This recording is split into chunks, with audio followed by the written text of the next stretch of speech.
there, I'm Clifford Bates, and welcome once again to Reading Aristotle's Nicomachean Ethics. Today we're in the penultimate chapter of book 6, which deals with the intellectual virtues or the virtues of the mind. My guy is gonna my table saying, change your little thing of screen a little bit. It said this, go this way, so I'll move it a little this way. Sorry.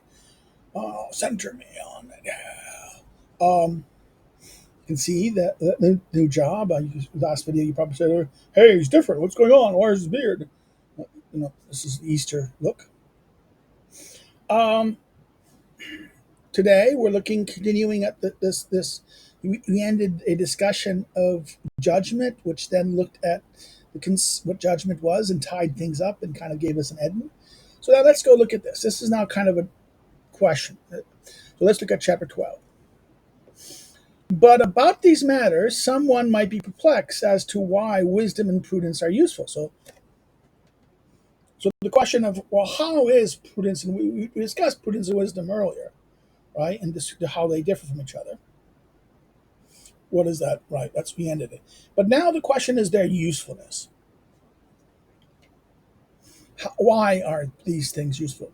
For wisdom, on the one hand, will not contemplate anything as the result of which human beings will be happy, since wisdom is not concerned with anything that is coming into being, while prudence, on the other hand, does pertain to this. So, in other words, you don't contemplate, contemplate anything as a result. In other words, on the one hand, it will not contemplate anything that which human beings will be eudaimonia, happy, since wisdom are not concerned with things that are otherwise come into being. That is, the things they are simply concerning the things that are, or the things that are not the unchanging, general, universal, unchanging. But for the sake of what does one need prudence? Wait a minute. So at one hand, we don't contemplate anything good. In other words, but for the sake of what does one need prudence? If in fact it is concerned with the things just, noble, kalos, right? Noble, beautiful, and good for a human being. And these are the things that belong to a good man to do. We are no more skilled in relevant action by dint of knowing them.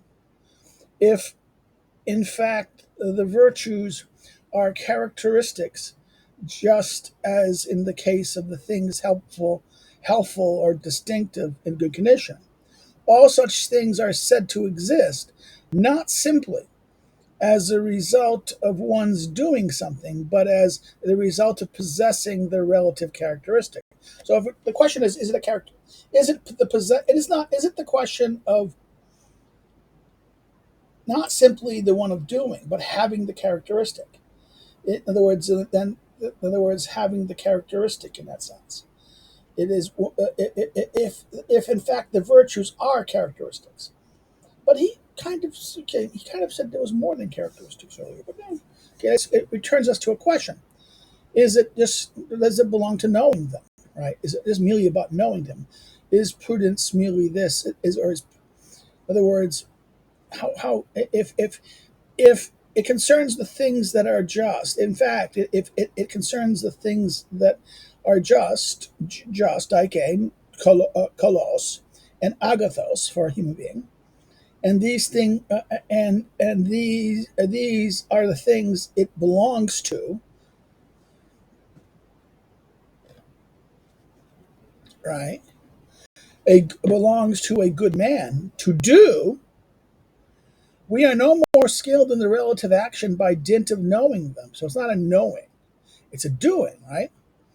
If in fact the virtues are characteristics, so it's a doing and not a knowing. And just in the case of the helpful or distinctive good conditions, all such things are said to exist, not simply as the result of doing something, but as a result of possessing. So not only doing it, but possessing it, possessing the relative characteristics. So if the virtues are characteristics, then it's having the character characters, not the doing of it, right? So is it more? Is this a doing of it? The doing of it, doing it correctly, and then that leads to the. This leads us to kind of a chicken egg problem: the connection of the doing and the having, doing the act and having the characteristic. For we are not more skilled in the actions that correspond to health by possessing the art of medicine and gymnastic training. In other words, for we are not more skilled in the actions that correspond to health. But in other words, just by having the knowledge, it's not just merely having the knowledge of it that leads us to being healthy. It is executing, doing the things that need to be done to be healthy, and having the characteristic, right? Gymnastic and the arts, health by possessing the arts of medicine, gymnastic. In other words, just by knowing gymnastic doesn't make you healthy. But if it must be said that one is prudent, not for the sake of these things, that is, knowing what is just, noble, and good, but rather for the sake of becoming such, prudence would be of no use to those who already are serious, or for that matter, to those who do not have such a seriousness. So leads us to the famous 5th century scholar John Eragabus adopted a reading that would translate, or further to those who are not serious, which according to Burton gives us a clear sense, right? Serious here is the spudios, right? The spudios. Those who are already serious are those who do not have such seriousness, or those, he says, or further to those who are not serious, right? And it's interesting. Therefore, prudence is those who prudence are those who wish to be, in other words, only becoming. So therefore, we have another problem. Well, if you have it already, if you are serious, do you have no need of prudence? Well, but if you're not serious at all, you don't need a prudence. Okay. Is that true though? In other words, is maybe having prudence as a condition necessary to become prudent? And then if you once you have prudence, you don't lose it. In other words, you don't need it anymore. But if you didn't have it, it wouldn't you wouldn't be spudios. For it will make no difference whether they themselves have prudence or obey others who have it, and that would be enough for us, just as it also is with concern to health. In other words, you can be told. In other words, you don't have to know a doctor. You just told you have to disobey what the doctor. So the example of medicine and gymnastics is you don't have to know it. You have to only obey those who know it. So would prudence be, if you're a serious person, we necessarily do not learn the art of medicine. If we wish to be healthy, we don't have to learn medicine. We'd have to listen to those who don't know medicine. So is this the same with prudence, right? But this is interesting. That is prudence thus a form of knowledge? But in many ways, didn't we go out here to say that it is, but it is not? It is not. It's not. It's not simply a knowledge. It's also it's a knowing. Yeah, so it is a kind of a knowledge, but it's a knowledge that in order to act, to have the character, Okay, so the question is what the spudios here. What is the spudios? He's saying that you don't have to have it. You just have to listen to those do it, right?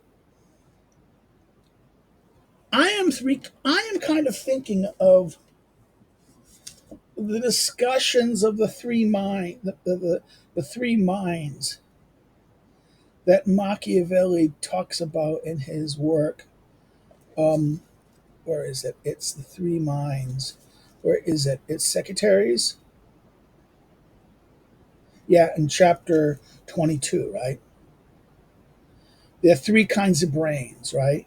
The one who understands on its own, the one who discerns what others understand, and the ones who neither understands on their own what others are, right? That's chapter 22 of the Prince.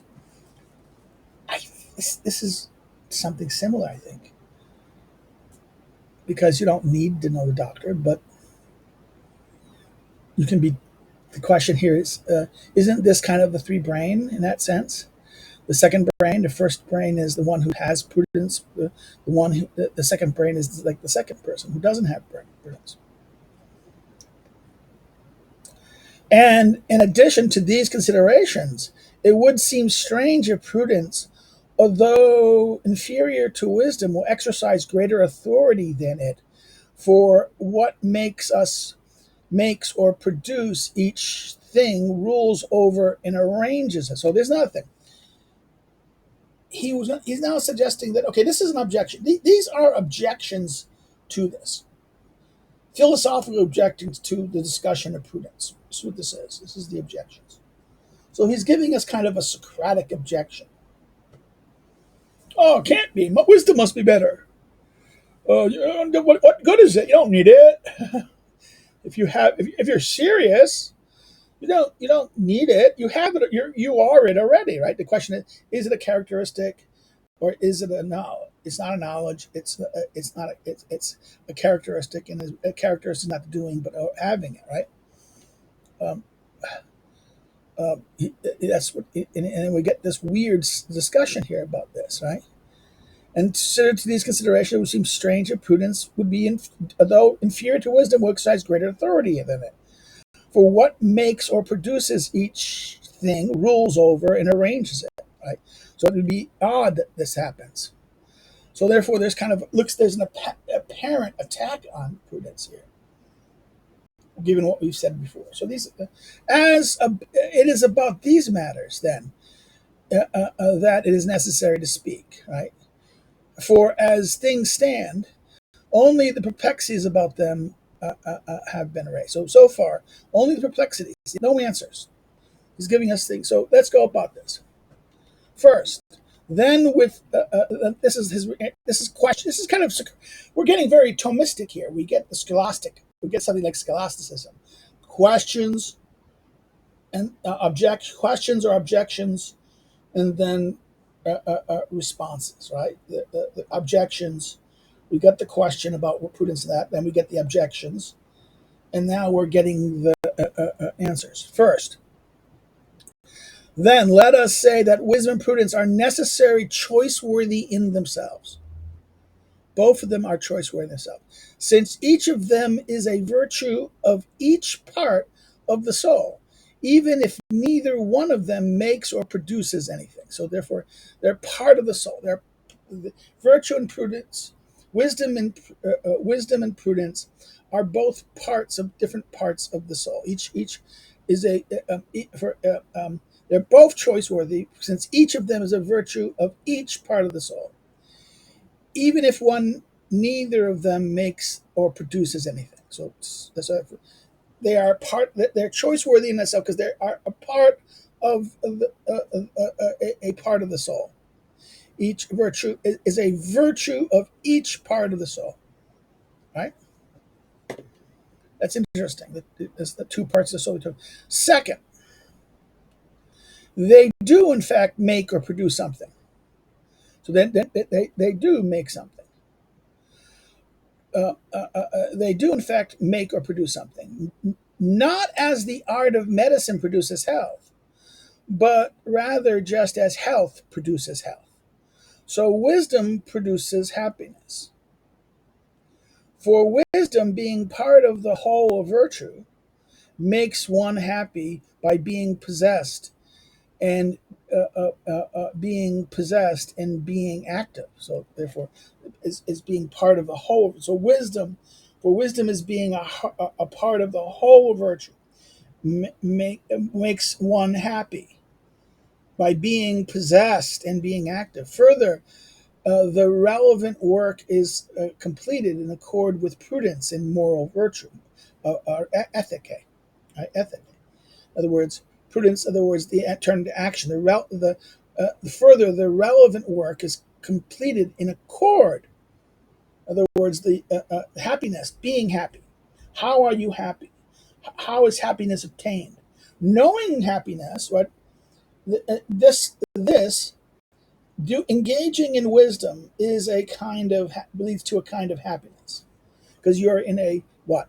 For wisdom being a part of virtue makes one happy by being possessed and being active, right? And then for the relevant work is completed in accord with prudence and moral ethic. For virtue makes the target correct. For virtue makes the target thing that being aimed is correct. Prudence, the thing conductive to that target. Happiness, right? But the fourth part of the soul, the nutritive, so imminent. So that's interesting. There is no such virtue, since acting and not acting does not at all apply in this case. Okay, so the fourth part of the soul. So, this should be a thing here. What is the first? The first part of the soul, the body, spirit, intellect, mind, things of the you know, yeah, that's two. Okay, those that are dealing with the body, those that deal with the spirit, and those that deal with the mind, and then last but not least, the nutrient. Right, that's the four parts of this fourth part of the soul. Right. As for our being on account of prudence, no more skilled in action when it comes to the things beautiful and just, noble, kalos, and dike. It is necessary to begin from a point a little further back, taking this as our starting point. So we have to go further back, clearly higher up. Now, see no 14 above right now. Higher up. Going back, going up, going back up there, further back, going up, higher up. We have to go look at this. No more skilled. One of the things for just. So, as for our being on account of prudence, no more skilled in action when it comes to the things noble and just, right? We have to go back and look at this, taking this as our starting point. For just as we say that some people who do just things are not yet just, for example, those who do what has been ordered by the law, but do so either involuntarily through ignorance or on account of something else, and do not on account of the orders themselves, though they do what they should do, namely all things that the serious human being, the spoudios, ought to do, the serious human being ought to do. So also it seems it is possible for someone to perform each thing in turn while being in a certain state, with the result that he is good. I mean that through choice and for the sake of the actions themselves. In other words, there's also possible that accidentally, it can do through accident or ignorance or through choice, right? Through choice. Through choice and for the sake of the act. I mean that through choice and for the sake, and the choice is intentional, that you want it to be done, right? Choice for the sake of the action themselves. As for the choice involved, then virtue makes it correct. In other words, virtue is correct choice. But for the doing all that is naturally done for the sake of that choice, this belongs not to virtue, but to another capacity. So in other words, this is another capacity. This is not virtue, but for doing all that is naturally done for the sake of that choice. In other words, making the choice and making the right choice, that's virtue. But doing everything necessary to in other words, all that is naturally done for the sake of that choice. This belongs not to virtue, but in the capacity. So therefore, I think this is where he's going to be talking about. This is what leads us to our next book, in that sense. This discussion of encontria and akrasia, right? This idea of self-control and lack of self-control, right? Um, but we must stop here and speak more clearly about these things. There is a need, there is indeed a capacity that some people call cleverness. 57, right? The noun is the noun diatonia, and the adjective associated with dinos are ambiguous, as Aristotle's use of the noun suggests here that we can connote that it is terrible, frightening, and awful, or what is clever, or what is clever or shrewd, about which there is too little clever. Terribly clever will often be used to convey deinos, right? Associated with deinos, denata. This is cleverness, right? That there is indeed a capacity that people call cleverness. And this is of such a character as to be capable of doing what is conductive to the target possessed and of hitting it. So this is like cleverness is not a virtue. There's a capacity called cleverness. And this is such a character as to be capable of doing what is conducive to the target possessed and hitting it. If then the target is a noble one, the cleverness is praiseworthy. But if base, it is mere cunning. So that's the difference, right? There is this cleverness. There's this. That's why I use the dionatia, right? The dionatia, this cleverness. When it's good, it's praiseworthy. But cleverness is praiseworthy. But if the base, it's mere cunning. Hence, we assert that even the prudent are terribly clever and cunning. So, therefore, this is the interesting thing that hence we assert that even the prudent are terribly clever and cunning. In other words, if it's what makes this Dionotia,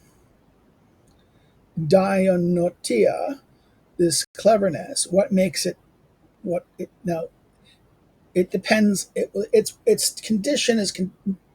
It's not simply good. It is not a virtue in this sense. It is simply achieving what is aimed at, and it can be either good choice. I mean, not good, but it can be praiseworthy. He says, if the target is a noble one, beautiful kalos. If it's kalos, beautiful, noble, fine, this is praiseworthy. This Dionysus is praiseworthy. But if it's base, vulgar, the opposite of kalos, the opposite of kalos, right? A base, then it is mere cunning, right? And cunning is negative in a sense. Hence, we assert even the prudent are terribly clever. Prudence is not the capacity in question, though. See, although it does not exist without this. In other words, though it does not exist without this capacity, and this eye of the soul does not acquire the characteristics of prudence in the absence of virtue, as was said, is clear. In other words, this is something that it's similar to this. Prudence has a kind of echo. It's not prudence. It's prudence has a part of it. But the eye of the soul, this idea of the eye of the soul that sees what is to be done, how to accomplish it. If the thing being grabbed, sought, is noble,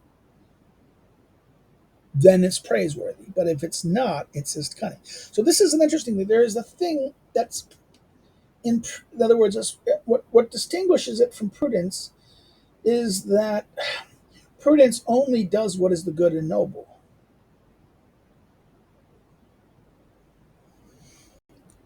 So therefore, this possesses it, but is not synonymous with it. Okay, they're not the same thing.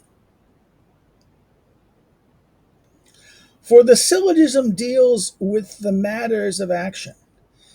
In other words, for syllogisms dealing with matters of actions have principles or arche. Since the end, that is what is best, is of a such and such character, right? This is the idea that if this end has such and such character, whatever it may be, let it be for the sake of argument any chance thing. But this end does not appear to someone if he's not good. In other words, this end, if you're not good, in other words,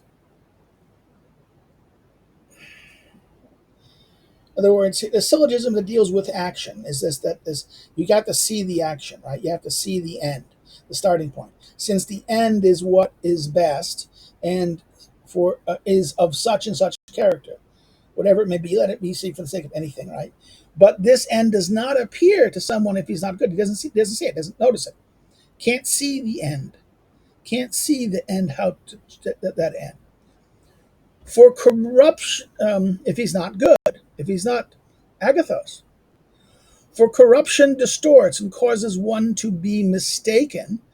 Now, this is interesting, or to be deceived about. This is, okay, mistaken or deceived about the arches bound up with action. In other words, corruption distorts and causes one to make errors or not see, or mistaken or be deceived about the arche that are bound up with praxis, action. As the result, it is manifest that it is not impossible for someone. As a result, it is manifest that it is not impossible for someone who is not good. It is impossible for someone who is not good to be prudent. So you can't be. In other words, you can be clever, cunning, but not prudent. Prudent is the virtue, knows what is the correct action, and it must be the correct action. It must be good.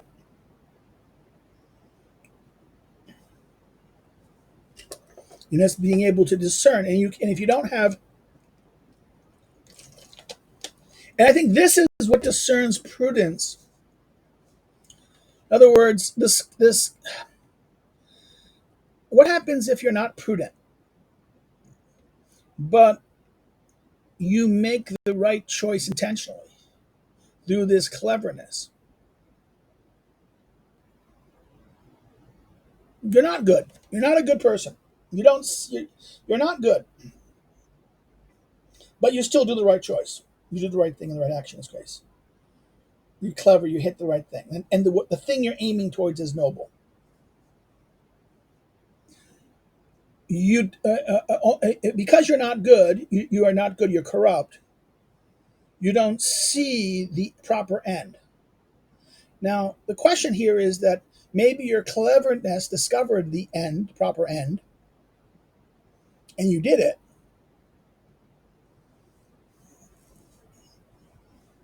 This is the problem here. As a result, it is manifest impossible for someone who is not good to be prudent. In other words, they will not have prudence. Therefore, if they do the right action, it is not because of them having prudence, it is because of their cleverness, their dianotia.